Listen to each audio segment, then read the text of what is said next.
Hoje nós vamos falar sobre a religião para Jung. Jung é filho de pastor, pastor da Igreja Reformada Suíça, pastor de matriz luterana, e por parte da mãe também ele tem uma ascendência religiosa protestante. Então, temas relacionados à religião, no primeiro momento, relacionados à fé cristã, faziam parte do dia a dia de Jung. Então, a curiosidade dele é logo despertada na sua adolescência para assuntos relacionados à teologia, a experiências religiosas. Havia também um parente, um primo médium, que também abriu as janelas da curiosidade de Jung para estudar outros fenômenos de natureza religiosa. E Jung, no Memórias, Sonhos e Reflexões, conta que ele começou a devorar a biblioteca do pai e não se satisfez muito com o que encontrou por lá. Ele teve as suas experiências. Boa noite, Rafaela. Teve as suas experiências de encantamento, teve as suas experiências místicas de visitação, que numa outra oportunidade a gente pode estar abordando. Eu só estou trazendo isso para falar um pouco do contexto biográfico de Jung. E na teoria junguiana fica muito clara que toda teoria é, em algum nível, autobiográfica. A teoria psicológica, ela nasce de inquietações, nasce de interesses que brotaram na história do indivíduo. Então, não é uma curiosidade que aparece subitamente, que surge do vácuo, com um interesse sem nenhum condicionamento psíquico e histórico. E chama a atenção que Jung logo percebe a falta de vivacidade na fé do pai. Então, o pai passava a impressão de quem pregava aquilo que não acreditava. Pregava aquilo que ouviu alguém dizer, ele tomou como verdade, mas essa verdade nunca foi processada, nunca foi introjetada. Ou, se foi algum dia, há muito, deixou de pulsar, deixou de ser a força motriz da alma, deixou de ser a guia espiritual. Isso inquietou. Ele conta que quando o pai estava preparando ele para na catequese, para professar a sua fé, na tradição protestante, luterana, tradição reformada, embora por razões distintas, as crianças também são batizadas pouco depois do seu nascimento. E na adolescência ou na idade adulta, elas podem confirmar ou não o batismo dos pais através da profissão de fé, no qual elas... isso tem algumas variações, mas, no geral, elas se tornam partícipes efetivas da comunidade de fé. Então, como um paralelo catolicismo, aí vamos ouvir aí a Rafaela, é a crisma, que é a confirmação do batismo. Sim, o batismo e depois vem a primeira comunhão, e depois a crisma é a última, que é uma confirmação mais adulta, O batismo, na verdade, é quando você é criança, então... E qual a diferença básica da primeira comunhão para a crisma? Primeira comunhão, você recebe o sacramento, né, que é Jesus no eucarístico. Então, você vai estar... geralmente, você faz com 10 anos a primeira comunhão, aí você recebe Cristo eucarístico, aí depois, com 16, 17, a crisma seria como se fosse uma confirmação da sua fé. Que a crisma é um óleo que o bispo coloca, né, sinal da cruz, como unção do Espírito Santo. Tipo assim, agora você já está preparado para ser um apóstolo, um discípulo e levar a boa nova, né? Certo. Mas, assim, a pessoa, mesmo que não seja crismada, ela pode comungar. Ela pode participar da Eucaristia. Pode. E, no caso, a primeira comunhão ela é encaminhada pelo pai, pela mãe, pela madrinha, o padrinho, ou aí já fica a critério da criança? Não, a criança com 10 anos, os pais que falam, né? Vai fazer a primeira comunhão, então. Certo. Então, aí voltando para Jung, obrigado, Rafaela, aí pelas diferenciações, discriminações. Daí ele estava ávido, né, pelo tópico da Trindade. Opa, acho que eu vou me interessar por isso. Ávido de se embrenhar no mistério. Daí, quando chega nessa lição, o pai, em outras palavras, né? Não se preocupe muito com isso, porque nem eu entendo muito bem, né? E aí foi um banho de água fria no Jung. Jung, ele teve os seus desencantamentos com a sua religião familiar, mas o interesse pela experiência religiosa permeou a sua obra. No alto, né, no final da sua vida, ele teve uma experiência que a gente poderia chamar de quase morte, né, em que ele teve um mergulho, vamos usando a linguagem da teoria dele, no seu inconsciente, experimentou, né, segundo ele, algo indizível, algo inefável, um nível de integração, de plenitude sem paralelo. E que ele, infelizmente, acabou não mergulhando na totalidade para não voltar. Né? Ele acabou, quando ele estava numa situação clínica, né, de sofrer um pequeno acidente, e isso reforçou em Jung a expectativa, né? Embora ele não tenha professado um dogma, né? Jung ele considera essa como uma das características da experiência religiosa o encontro com a totalidade, o encontro com a plenitude. Psiquicamente falando, segundo a categoria junguiana, o reencontro do ego com o self, mas não um reencontro como habitualmente pode ocorrer e ocorre nos nossos estados de integração, de congruência, de harmonia interna e externa, né? Mas um reencontro com uma consciência expandida, né? Um reencontro, né, a partir depois de um longo processo de confronto com a sombra, né? De um processo, né, de confronto com aqueles elementos, né, que o nosso ego muitas vezes abafa, muitas vezes tenta soterrar, tanto com aqueles conteúdos indesejáveis, quanto com aqueles conteúdos que ainda não assimilamos.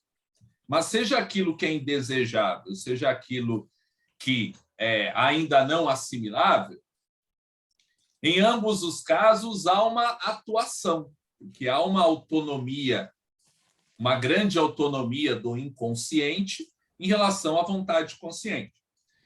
Então, o ápice da experiência religiosa, a meta da experiência religiosa é a busca, né, por essa totalidade. O reencontro com o self. Então, Jung ele vai entender que o ser humano, ele é religioso. E religioso aqui no sentido que nós poderíamos também empregar o predicado espiritual. Ele busca a transcendência. Essa autossuperação, essa auto-ultrapassagem dos seus condicionamentos que limitam a expansão da sua consciência, que colocam sempre o ego e o self numa relação de tensão, que tensiona, atrita, o ego com complexos inconscientes. Então, a espiritualidade ou religiosidade, e aqui eu vou usar esses dois termos como sinônimos, porque não há essa distinção na obra, são funções com suas energias específicas e que se projetam, que estão entranhadas com imagens arquetípicas, como do herói, como o herói humano ou do herói semidivino, do ente supremo. É uma energia que busca um ente, que busca um algo para projetar uma imagem arquetípica. Uma energia específica que busca em várias tentativas de transcendência essa conexão. E como já foi dito aqui, essa energia, essa energia psíquica, ela pode não ser canalizada para um sistema religioso convencional, mas ela pode ser canalizada para um sistema político, um sistema ideológico, que permite também a projeção do complexo de Salvador.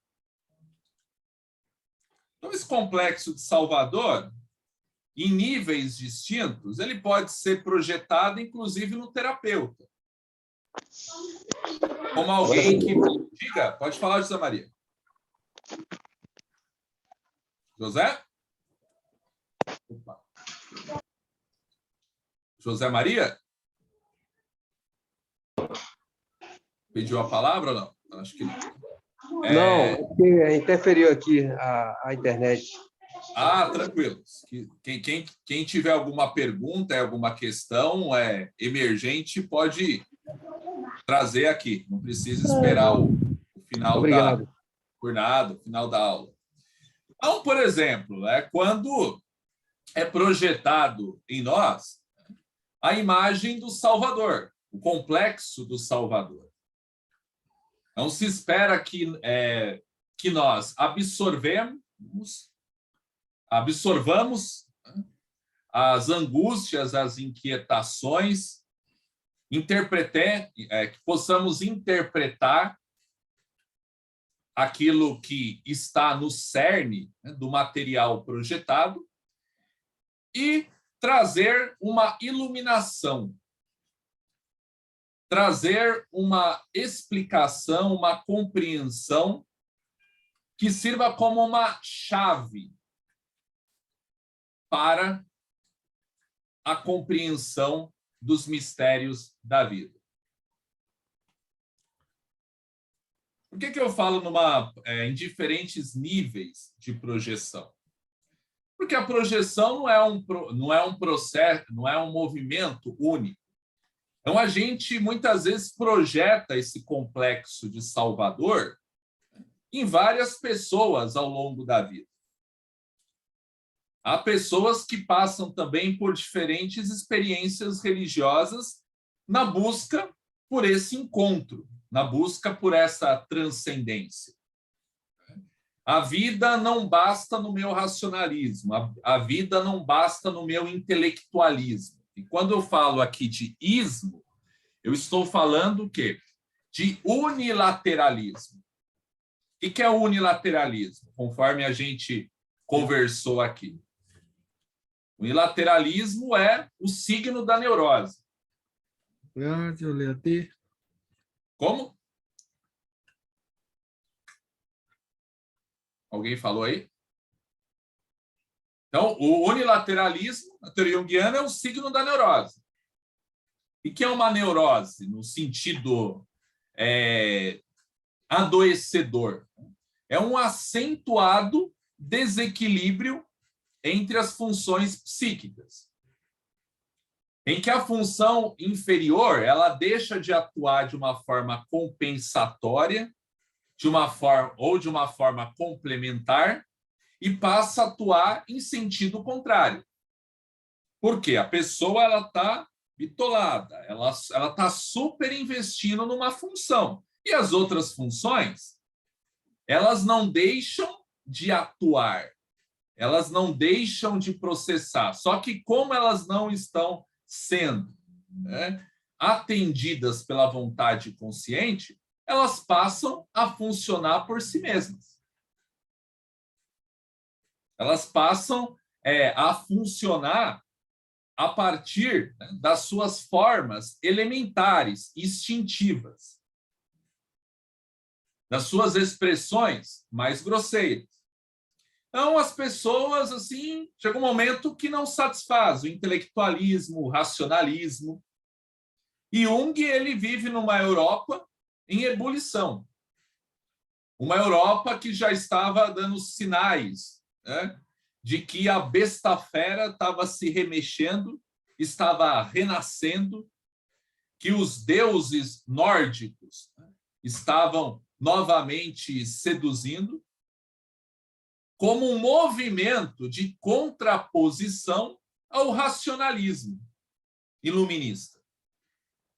Então, estava na iminência do advento de uma nova explosão romântica. Quando a gente fala de explosão romântica, a gente está falando de paixão, a gente está falando de sentimentos vivazes. Como a gente pode entender, por exemplo, a eclosão do nazismo num centro de erudição? A Alemanha, considerado a vanguarda da ciência, da filosofia, das artes.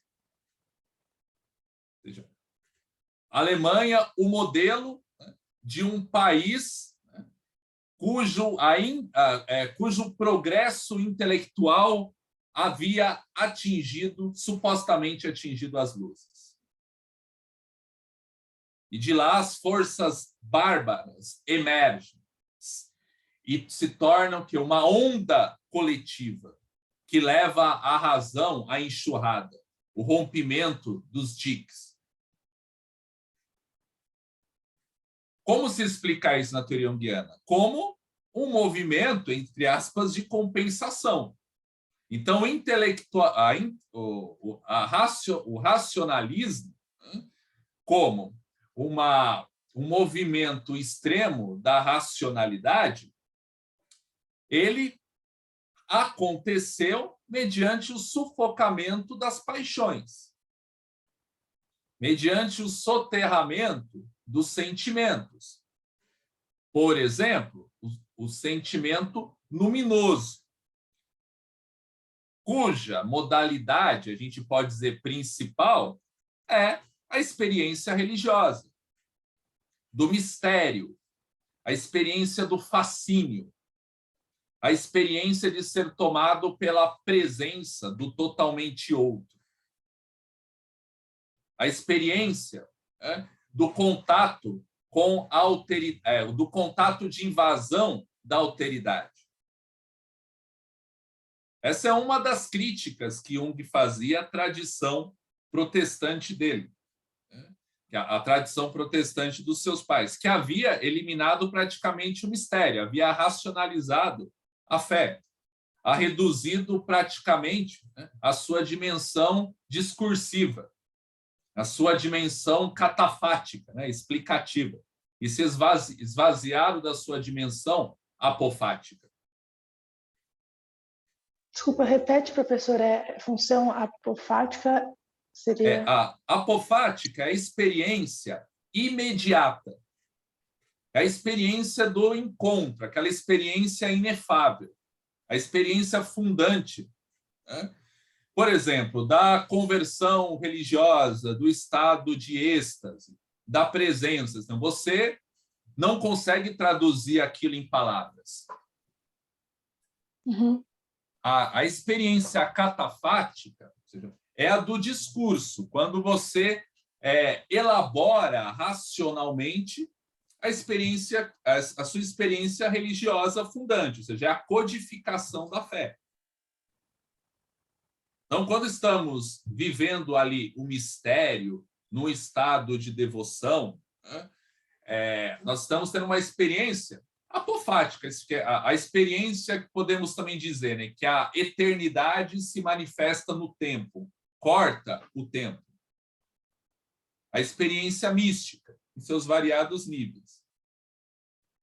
Mas a religião, ela não se esgota nessa experiência do encontro com o totalmente outro, com a força arrebatadora, com a força destruidora e reconstruidora.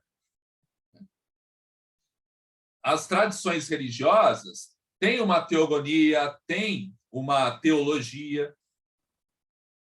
ainda que ela não se repouse, ainda que ela não se fundamente no livro, há uma tradição oral que é repassada, que é transmitida e que fornece sentido, dá uma orientação. Significa aquilo que cognitivamente não tem um significado lógico a priori. Então seria uma união das duas experiências, o ideal. Sim. Ele, de certa forma, toca um pouco dessas experiências religiosas assim, que são ancoradas e se tornam dependentes de emoções fortes, de emoções arrebatadoras. Né? E que, quando elas passam, muitas vezes o sujeito ele volta, né, a um estado de desespero, a um estado de tédio, de ausência, porque ele se torna dependente sempre do arrebatamento. Ele se torna dependente sempre de uma onda, né, de um campo, né, energético que provoque que renove essa sensação de possessão, no sentido lato aí, né? Possessão não no sentido necessariamente de perda da consciência. Então, a experiência catafática, ela vai, o quê? Essa dimensão catafática vai dar significado. Por exemplo, para o sujeito aprofundar a sua fé no silêncio de Deus, na experiência do abandono, na experiência da aparente ausência. Ele cita o caso de uma pessoa que ele atendeu, que era de um grupo carismático de Oxford, e que percorreu várias cidades dando um testemunho de cura do alcoolismo, atribuindo isso à fé. Daí passou um tempo, né, depois de rodar por vários lugares dando testemunho, que ele teve uma recaída, quando passou o efeito das sensações religiosas, dessa dimensão emotiva. Voltou a beber, né, e aí levaram ele, e aí ele disse, Jung ele é orientado por aquele princípio, ele é orientado pelo seguinte princípio, né? Se uma pessoa, né, de fato crê na verdade religiosa, ela deve esgotar todas as possibilidades na religião e não procurar o médico para tratar de questões relacionadas à sua fé. Então, assim, então Jesus ele coloca mais ou menos assim, né? Porque ele, entre aspas, ele devolveu, né, o paciente para o grupo, né? Porque se Jesus não pode resolver, muito menos eu. Então, tem coisas que Jesus pode resolver, outras só a ciência, né? E aí ele não está fazendo uma ironia, um deboche, porque ele diz que há pessoas que, de fato, são curadas no espaço sagrado. São curadas porque houve ali o encontro projetivo de uma imagem psíquica, né, com aquela ambiência religiosa, com aquele rito religioso, com aquele sacramento religioso. Houve o contato, houve a conexão. Daí há pessoas, como ele diz, que foram curadas na Eucaristia. Pessoas que são curadas nessa ambiência. Nós sabemos disso. Há pessoas que relatam que foram curadas da depressão, pessoas que não viam sentido na vida e, de repente, encontraram numa comunidade de fé tanto uma mensagem que faz sentido, né, quanto uma ambiência, né, uma coletividade fortalecedora, que fez ela se sentir não mais como um indivíduo, mas como um membro de um corpo, como um ator que vive o drama de vida. Então, eu não estou sofrendo sozinho, né, como um amontoado de moléculas e células que veio do acaso e caminha para o ocaso. Então, eu sou um filho de Deus. Então, os sofrimentos que eu estou experimentando fazem parte dos sofrimentos de Cristo. E a pessoa encontra ali uma mensagem, uma compreensão que, a partir da experiência fundante de fé, a fortalece psiquicamente para enfrentar a vida com uma atitude transcendente. E é isso que ele propunha, muitas vezes, para os seus pacientes. Vá viver a sua religiosidade, a sua fé. E viva de uma forma coerente. Outra crítica que ele faz ao protestantismo, e a crítica que ele faz ao protestantismo aqui é um protestantismo já bem depurado de elementos místicos, um protestantismo bem racionalizado, um protestantismo, sobretudo, discursivo. Que ele diz que em todo o período de atuação, foram poucos os católicos que o procuraram.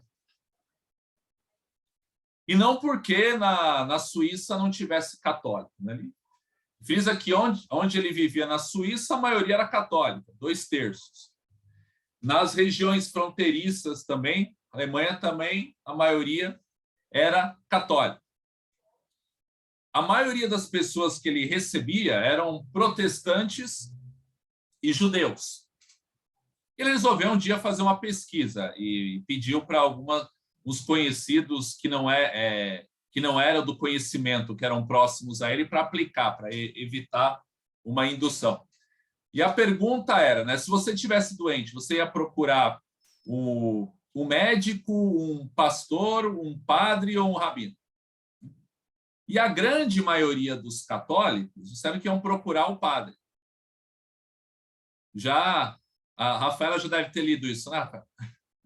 E a maioria dos protestantes e dos judeus, especialmente os filhos e familiares de pastor, disseram que iam procurar o médico, né? Iam procurar o psiquiatra, e não o sacerdote. E ele atribui isso, né, a toda uma tradição psicoterapêutica do catolicismo, que vai além do instituto, vai além do sacramento da confissão e da absolvição, mas da instituição da figura, né, do diretor espiritual, do cuidador de alma, do instituto, sim, né, aí da confissão, em que resguarda, né, ampara o espaço privado, o espaço em que, sob juramento, o segredo tem que ser guardado. Professor, posso perguntar uma coisa? Claro, por favor. Sim, tem bastante isso na igreja, inclusive antes de eu fazer terapia com a minha psicóloga, eu já fazia terapia antes, mas eu fiquei um tempo sem fazer. E eu estava com uma direção espiritual, né, de uma das monjas que me acompanhavam. Só que eu percebi que não era suficiente, porque, enfim, né, eu também sou psicóloga hoje, eu precisava de um acompanhamento psicológico mesmo. E a minha psicóloga, ela inclusive atende religiosos, padres, enfim, e ela me mostrou, assim, abriu um pouco os meus olhos para uma realidade que existe, tipo, dentro da fé, no sentido assim, não é tudo que pode se resolver dentro da fé, entendeu? Dentro da espiritualidade. Até porque muitos padres e freiras, enfim, tiveram uma vida muito diferente da nossa, assim, que está no mundo, né? Tipo, muitas pessoas se consagraram muito cedo, então, às vezes não tem uma noção, assim, do mundo nesse sentido, sabe? Tem outros que foram depois, né? Tem outros que, enfim, não são todos que foram quando criança, mas enfim. Sim, e ele destaca esse treinamento, né, dessa figura do diretor espiritual, né, com conhecimentos que fazem parte da tradição milenar, né, da psicoterapia, da escuta, né, do espaço do acolhimento, do espaço, né, do despejar, do espaço do descarregar, do espaço em que se busca a compreensão antes do julgamento, que se busca entender. Porque a confissão não é uma busca simples para aconselhamento, certo? Então, se a confissão não aí seria interessante você e outra, se houver outro católico aqui, né? Esse espaço assegurado já está introjetado como um lugar em que você pode ter a certeza de que não vai vazar. O que você me diz, Rafael? Sim, isso claro. Isso sim. Mas, por exemplo, essa questão de direção espiritual é eficiente nesse sentido? Ou tipo assim, na minha experiência não era o suficiente, mas eu não sei se era a pessoa em si, entendeu? Ele vai dizer, se é uma questão de natureza religiosa, só o religioso vai poder prover. O que eu entendo, e quando eu reli, né, eu já tinha lido várias vezes e hoje eu reli, sempre abre uma janela, né? A questão é que, num primeiro momento, se deposita todas as expectativas na eficácia do discurso religioso. Se deposita todas as expectativas na força da solução da experiência espiritual. E aí, quando essa experiência não dá conta, não, isso é fora da alçada. Você precisa procurar, né, um médico, ou seja, um psicólogo, um psicoterapeuta. Né? E então, daí assim, há questões que Jesus, Deus ou qualquer outro ente, né, crido pela pessoa, não pode resolver. E aí o médico atua, o médico, o psicólogo, o psicanalista, porque muitas questões religiosas são trazidas. Então, por exemplo, eu sou cristão e muita gente me procura pela fé comum, né? Embora uma fé comum seja no sentido assim bem lato, né? Há muitas variações aí, inclusive no catolicismo, né? Mas alguém que compreende o universo, compreende o sistema de símbolos, os sistemas de signos da fé. Não apenas como um conceito, mas os sentimentos, as emoções associadas. Não há ideia sem emoção, sem afeto. E aí as pessoas, por exemplo, um tema que teve, agora até diminuiu um pouco, mas tinha uma época que aparecia com frequência, questão da pornografia. Então a pessoa, no geral, ela traz aquele drama, aquela hora, às vezes jejum, aclama, mas isso não é suficiente para eliminar. Isso não é suficiente para suprimir o problema que ela está enfrentando. Daí aquela tríade neurótica, né? Então a pessoa ela tem a tentação, dela vai lá, consome, dela se sente culpada, fortemente culpada, faz uma reparação e daí permanece um tempo que relativo, né? Está estável, está equilibrada. Daí, novamente, vem, né, a tensão, vem a excitação, a pessoa transgride, aí se sente culpada e faz novamente uma reparação. E muitos, assim, vão entrando numa espiral. Ou seja, cada vez a tensão é maior, cada vez o conflito tem uma maior amplitude. E aí eles têm expectativas, muitas vezes, que a psicologia, né, vai oferecer uma técnica, vai oferecer algum recurso para lidar com isso. E certamente a gente trabalha com isso, as mais variadas abordagens, né? A depender do caso, eu sou bem TCC. Né? Mas tem uma questão de chave ali, religiosa, que muitas vezes, pela forma como a pessoa compreende, intensifica o conflito. Porque ela quer resolver algumas coisas só pela oração, ela quer resolver algumas coisas só pela prece, pelo jejum, mas quanto mais ela reza, mais assombração aparece. E aí, como é que a gente entende aí, aqui? Deus é sádico com essa pessoa? Porque ela ora, né, e eu atendo, eu estou falando aqui de pornografia, mas tem outros temas relacionados à sexualidade que levam pessoas a me procurar. Então, assim, não, é que Deus vai resolver, eu confio que Deus vai dar uma saída, qual é a vontade de Deus, mas a culpa, né, e a força maligna, vamos assim dizer, parece muito mais forte, parece muito mais sugestiva com a pessoa. E aí ela busca a ajuda da psicologia, mas muitas vezes há uma dificuldade de absorver, porque não consegue conciliar com um sistema de crenças em que ela não está, que ela diz crer, mas na prática não está sendo efetivo para resolver o problema dela. Não sei se ficou claro. Claro, tá bem claro. Mas eu só queria entender, tipo, qual seria, assim, é porque eu vejo que parece que é meio que dá muito poder para o mal e não tem isso. Tipo assim, é como se você desse poder para ele, tipo assim, é muito mais forte que eu, assim, né? Eu não sei, acho que é um pouco isso, assim. Sim, vou pegar um exemplo para vocês, né? Um exemplo bem prático. Então, eu lido com uma diversidade de culturas na clínica. Então, eu lido com pessoas que têm relação aberta. E isso, aparentemente, não é motivo de conflito para ela.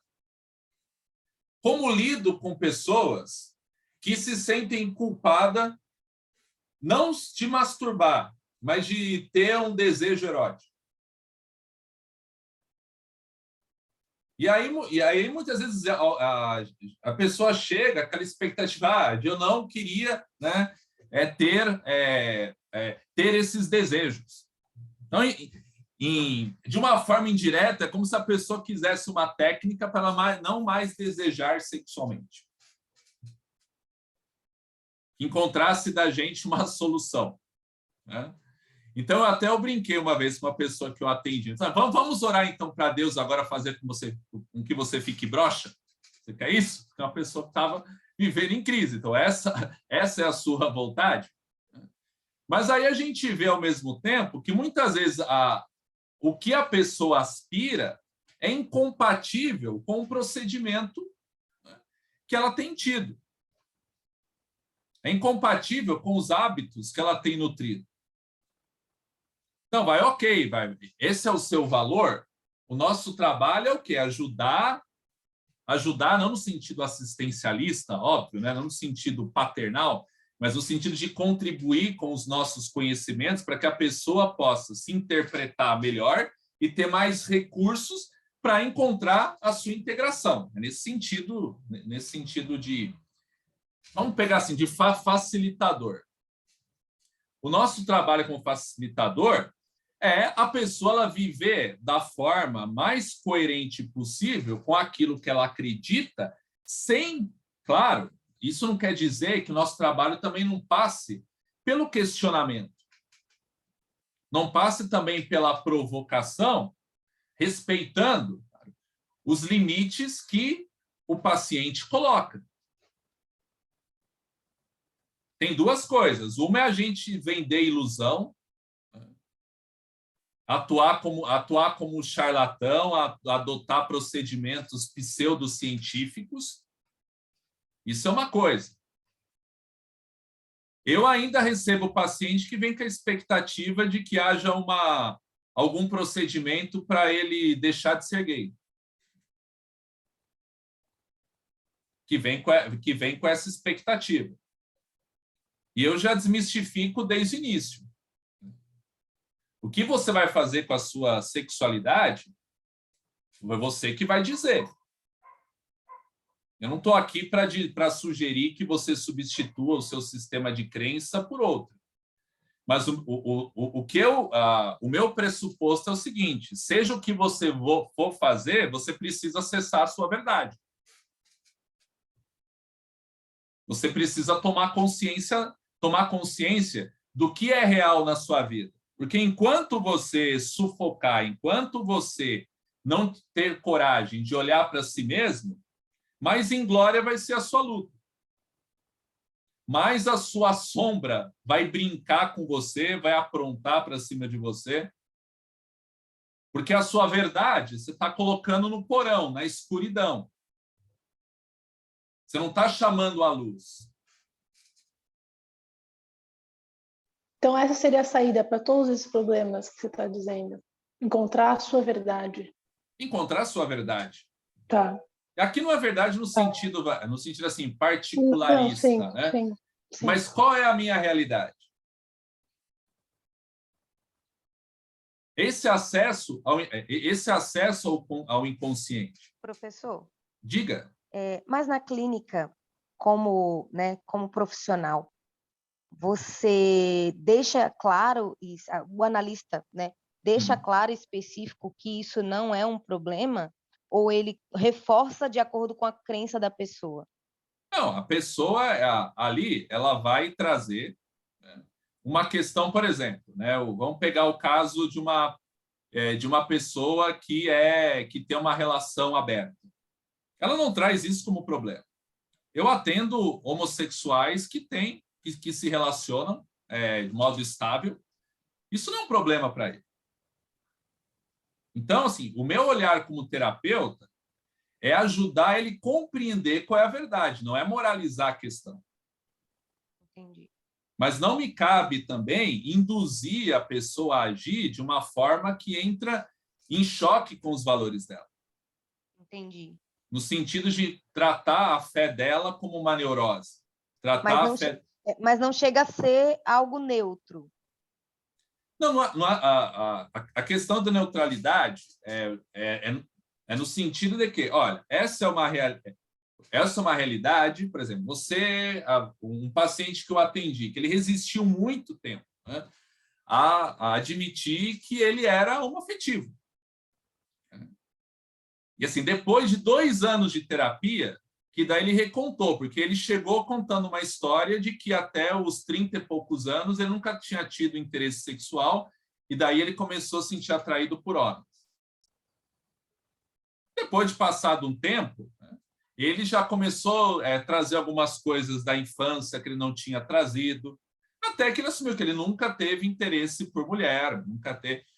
Então, admitir qual é a verdade, isso que eu colocava para ele. Precisa assumir a sua verdade. Entendi. Você foi acompanhando esse caminho, esperando o momento dele de se encontrar e conseguir aceitar isso. Exatamente. E a partir de aceitar o que você vai fazer ou não fazer, aí entra no sistema de crenças da pessoa. A mesma coisa, uma pessoa às vezes traz para mim questões religiosas, assim, eu posso casar novamente?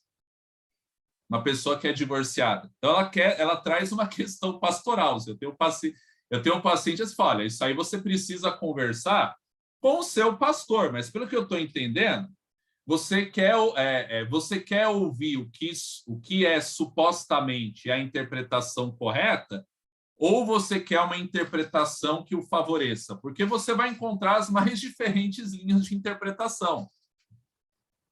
Mas não me cabe dizer para você nada, a não ser o que eu percebo como o seu desejo, como que está latente aquilo que você está verbalizando. Por exemplo, eu tinha um paciente que ele estava tentando reconquistar a esposa, né? Que ele se julgava assim, muito culpado, né? Pelo que aconteceu. E aí ele sempre falou assim, não, ou ela, eu não quero mais ninguém. Eu falei assim, olha, primeiro, isso a gente não sabe. Porque você não teve a experiência ainda de uma separação radical.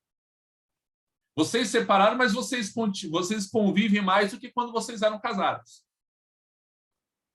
Então, assim, você ainda não viveu o não definitivo para você saber. Então, a própria emoção, como você coloca isso, para mim isso não importa. Para mim não pode. Você não está você está numa expectativa de retomada do casamento. Então, por que você tem essa necessidade sempre recorrente de uma vez a cada 2 sessões de falar, não, eu não quero mais nada? Como às vezes... Diga.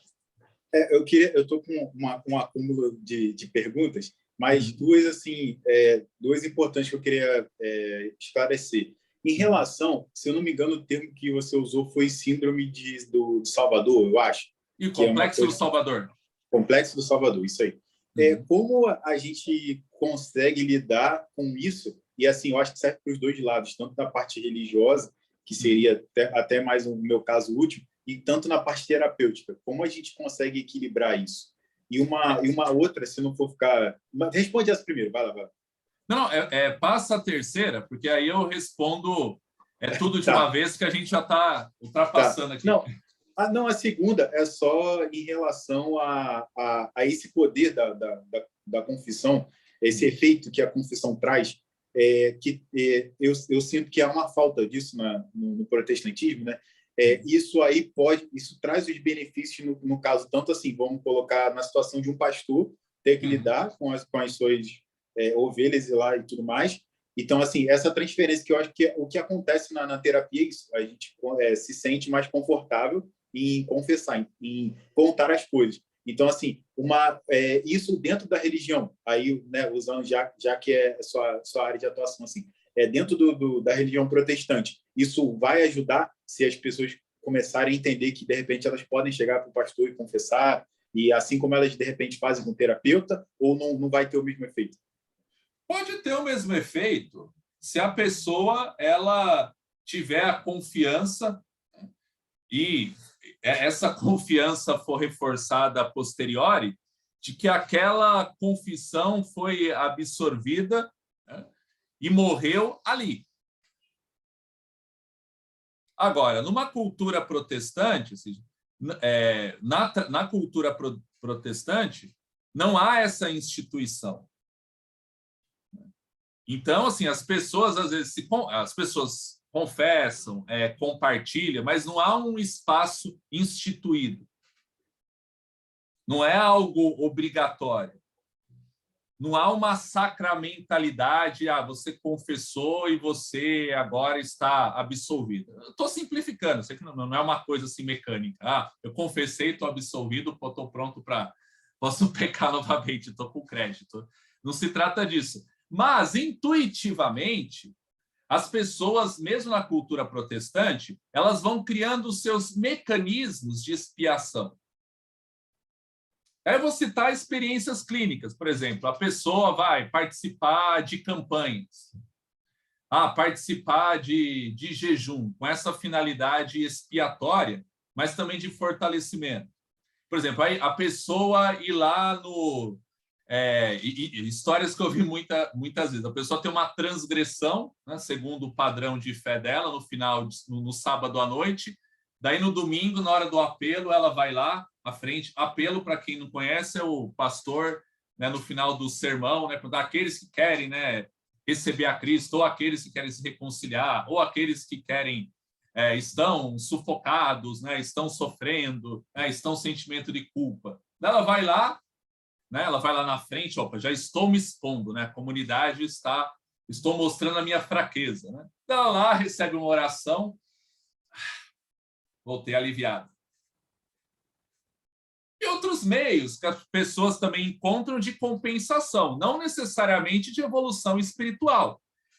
Por exemplo, o empresário lá ou o outro funcionário que ele se sente culpado por fazer parte, os beneficiar direta ou indiretamente do esquema de corrupção.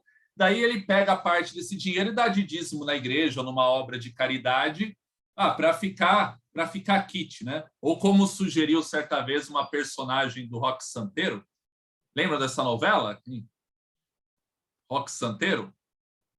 Então, tinha uma personagem interpretada pela Ioná Magalhães, que era uma cafetina. Ela estava tentando convencer o padre, né, um padre assim, bem conservador, a permitir, né, que a boate fosse instalada na cidade.